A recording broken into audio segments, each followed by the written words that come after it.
प्रियंका गांधी को प्रधानमंत्री बनाने को लेकर कांग्रेस नेता इमरान मसूद के बयान से खलबली मच गई है। अब वह सफाई देते फिर रहे हैं कि मेरे बयान का अलग मतलब निकाला जा रहा है, लेकिन जो विपक्ष को पक्ष को मौका मिलना था वो एक बयान के जरिए वो मिल चुका है कि राहुल और प्रियंका 2029 में बीजेपी में जो भी चेहरा रहेगा उसके सामने कांग्रेस किसे आगे करेगी। सवाल तो 2024 में भी था, क्योंकि राहुल गांधी को ऑफिशियल तरीके से कांग्रेस ने आगे नहीं करा था। लेकिन फिलहाल इमरान मसूद का बयान हमें जानकारी के तौर पर अच्छे से समझना जरूरी है कि उनके कहने का तात्पर्य क्या था। जोश जोश में कहीं मन की बात तो नहीं बोल गए, क्योंकि जरूरी नहीं कि एक नेता के भरोसे एक पार्टी चलती रहे। राहुल गांधी को मौके दिए गए 2014 में, 2019 में, 2024 में। 3 मौके क्या कम होते हैं? सोचने वाली बात है। जो 2029 में एक बार फिर से मौका दिया जाएगा। लेकिन इस बीच प्रियंका गांधी एक ऐसी दावेदार बन गई हैं जिनकी चर्चा हो रही है। और अगर बात सिर्फ इमरान मसूद के बयान की होती तो हम कहते कि चलो ठीक है, कांग्रेस नेता ने अपनी बात कह दी।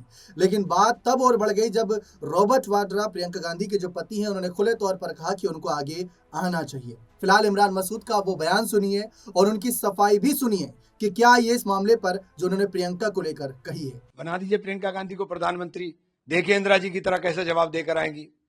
वो प्रियंका गांधी है, उसके नाम के आगे गांधी लगा हुआ है। वो इंदिरा गांधी की पोती है। पाकिस्तान को इलाज ऐसा किया था कि पाकिस्तान सदियों उस दर्द को नहीं भूल पाया।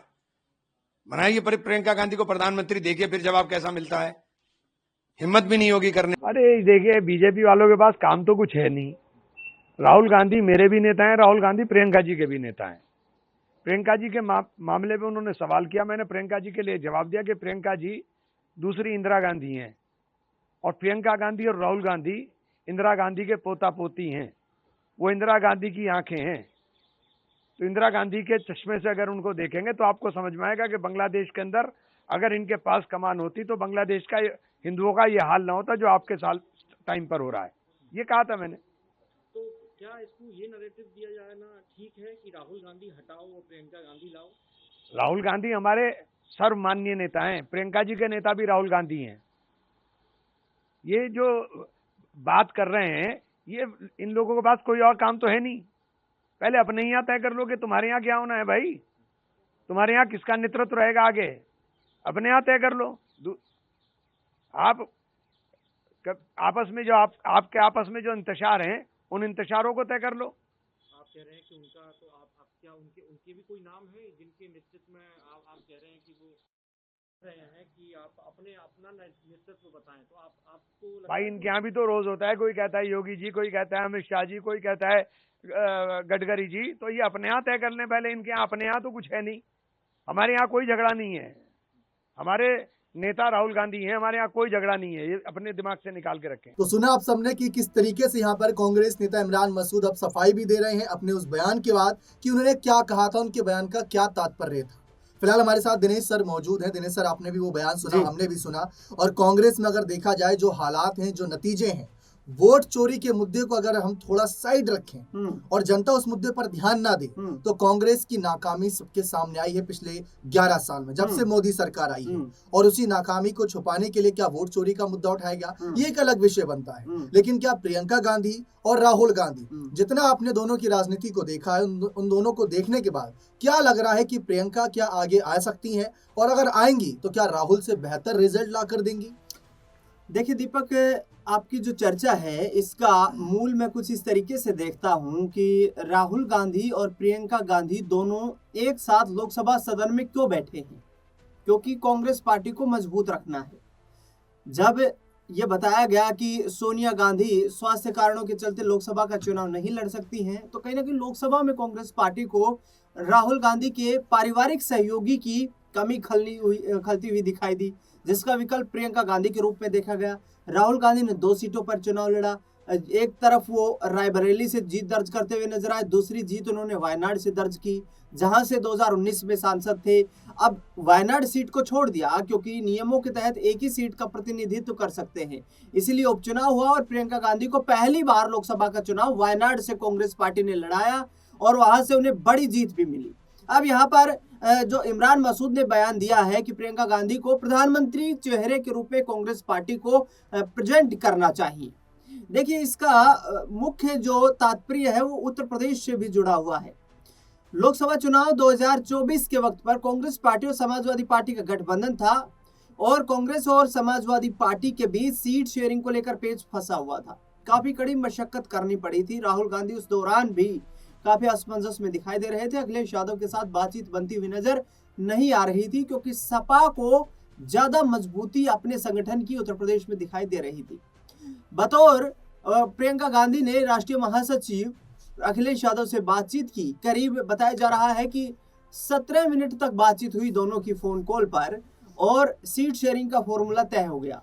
और अंदरूनी जो कांग्रेस पार्टी के सूत्रों ने रिपोर्ट दी वो ये थी कि कांग्रेस पार्टी ने जिन सीटों पर जीत की दावेदारी उन्हें दिखाई देती थी, खुलकर प्रियंका गांधी के माध्यम से उन सीटों का प्रपोजल रखा गया समाजवादी पार्टी के सामने, अखिलेश यादव के सामने। और नतीजे देखिए आप कि इतिहास की सबसे बड़ी जीत दर्ज करी समाजवादी पार्टी ने लोकसभा चुनाव 2024 में उत्तर प्रदेश में। लेकिन कांग्रेस पार्टी का ग्राफ भी काफी सुधर गया। अब प्रधानमंत्री के चेहरे के रूप में आप जो बात करते हुए नजर आते हैं, उसमें मैं कुछ और नेताओं के नाम यहाँ पर जोड़ देता हूँ जो कांग्रेस पार्टी के संगठन से ही जुड़े हुए हैं। उनमें प्रमुख रूप से आपने यहाँ पर इमरान मसूद का नाम लिया। दीपेंद्र सिंह हुड्डा हरियाणा की राजनीति से आते हैं, काफी करीबी माने जाते हैं प्रियंका गांधी के। पप्पू यादव ने भी ये बयान हाल में दिया है कि न सिर्फ प्रियंका गांधी, राहुल गांधी और मल्लिकार्जुन खड़गे भी और प्राइम मिनिस्टर मटेरियल है। तो यानी कि इमरान मसूद के बयान से यहाँ पप्पू यादव भी सहमत है कि प्रियंका गांधी ये नहीं है कि आउट ऑफ जो कॉन्टेस्ट है पीएम मटेरियल से, प्रियंका गांधी उस फेरिस्ट में है। लेकिन राहुल गांधी के जो संकल्प था कांग्रेस पार्टी को रीयूनाइट करना, रीबिल्ड करना, जो एक पॉलिश हो चुकी थी, जो छवि थी कांग्रेस पार्टी की 2024 में, और राहुल गांधी ने उसमें कामयाबी हासिल की। भारत जोड़ो यात्रा का उदाहरण तमाम आपको कांग्रेस पार्टी के नेता देते हुए नजर आएंगे। मैं कंक्लूड कर रहा हूं। और उसमें राहुल गांधी ने जो छवि पार्टी की सुधारी, पूरे देश भर में पैदल यात्रा करके उससे कांग्रेस पार्टी में एक नया विश्वास जगाया। और ऐसे में आगे आने वाले वक्त में राहुल गांधी का नेतृत्व अवश्य रहेगा, लेकिन प्रियंका गांधी यहाँ पर मजबूती के साथ उनके साथ खड़ी हैं। और छोटी सी 30 सेकंड में यहाँ पर कंक्लूड कर रहा हूं कि कांग्रेस पार्टी की एक और स्ट्रेटजी मुझे यहाँ पर दिखाई देती है। वो ये है कि जब सेशन चलता है पार्लियामेंट का, उस दौरान लोकसभा में राहुल गांधी का अक्सर भाषण इंग्लिश में होता है, जो दक्षिण भारत की राजनीति को साधने के लिए एक महत्वपूर्ण पॉइंट हो सकता है। और वहीं प्रियंका गांधी हिंदी भाषी क्षेत्रों को साधते हुए अपना जो संबोधन देती है। तो ये कहीं ना कहीं कांग्रेस पार्टी की आगामी वक्त की रणनीति हो सकती है, जिससे कांग्रेस अपने आप को देश पटल पर राजनीतिक तौर पर सत्ता में वापसी करने के लिए आगे रीबिल्ड कर सके। बहुत बहुत शुक्रिया दिनेश। लेकिन यहाँ पर गौर करने वाली बात यह है कि अगर उत्तर भारतीयों को साधना है, प्रियंका गांधी को आगे लाया जा रहा है, तो लोकसभा चुनाव उन्हें क्यों नहीं सीधा लड़ाया गया? पहला सवाल ये उठता है क्योंकि उन्होंने उपचुनाव लड़ा। और दूसरा, अब उत्तर प्रदेश के चुनाव भी बहुत जल्द होंगे, 1-1.5 साल बाद।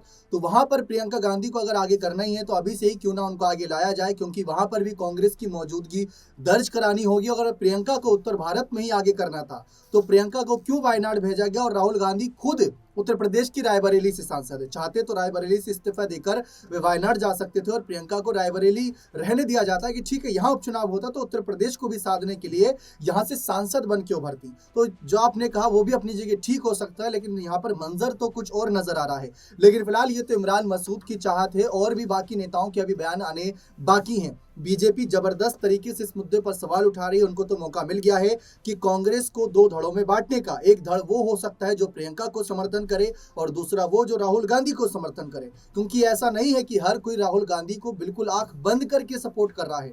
किसी ने ये तो देखा होगा कि चुनावी रिजल्ट ऐसे भी नहीं रहे, वैसे भी नहीं रहे, थोड़े खराब हैं, तो उन हालातों पर भी बात होनी चाहिए। राहुल गांधी ने पार्टी को 50 सीटों से करीब 100 पर लाकर तो खड़ा कर दिया, लेकिन सत्ता में क्या ला पाएंगे ये भी सवाल है। नेता प्रतिपक्ष बन गए, शैडो पीएम बन गए, लेकिन क्या कभी पीएम बन पाएंगे ये भी सवाल है। मल्लिकार्जुन खड़गे और सोनिया गांधी की नजरों में क्या राहुल अब उसी तरीके से तेज तर्रार नेता हैं या प्रियंका अब उनको ज्यादा भाने लगी हैं? इस पर भी यहाँ पर जवाब तलाशेंगे भविष्य में। फिलहाल आप बने रहे चैनल के साथ। बहुत बहुत शुक्रिया।